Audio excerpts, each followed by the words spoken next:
கீழ்வேலூர் ஒன்றியத்துக்குட்பட்ட பகுதிகளில் லஞ்ச ஒழிப்பு துறையினர் ஆய்வு செய்தனர்.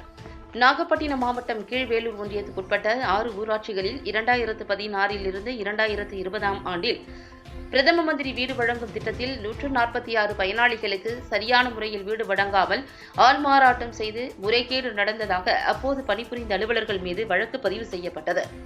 அதனைத் தொடர்ந்து ஆதமங்கலம் ஊராட்சியில் 49 பயனாளிகளின் வீடுகளுக்கு மயிலாடுதுறை பொதுப்பணித்துறை செயற்பொறியாளர் பாலரவிக்குமார் மற்றும் லஞ்ச ஒழிப்புத்துறை இன்ஸ்பெக்டர் அருண் பிரியா ஆகியோர் தலைமையில் லஞ்ச ஒழிப்பு துறையினர் நேரில் ஆய்வு செய்தனர்.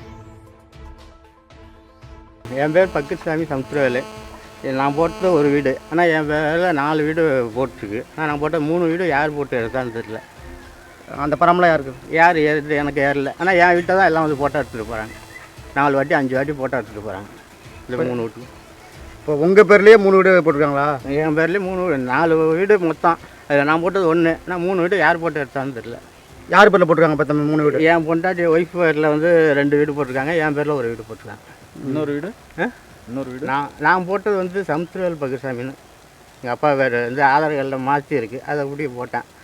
பாக்கி 3 வீடு யார் போட்டான்னு தெரியல. மலர்குடி எங்கள் அம்மா அவரை போட்டு மலர்குடி அம்சவல்லின்னு ஒரு வீடு, அப்புறம் வந்து பக்குசாமி சமுத்திரவேல்னு ஒரு வீடு, அப்புறம் மலர்குடி பக்குசாமின்னு ஒரு வீடு. 3 வீடு யாரோ தெரிஞ்சிருக்கேன்.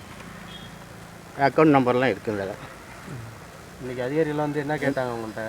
இதே மாதிரி என்ன விசாரித்தாங்க. நான் இது கொடுத்துருக்கேன், அந்த இது லிஸ்ட்டெல்லாம் கொடுத்துருக்கேன். அந்த 4 வீடு யாரோ பேரில் இருக்குது, இந்த வருஷம் ஏறி இருக்குது எல்லாம்.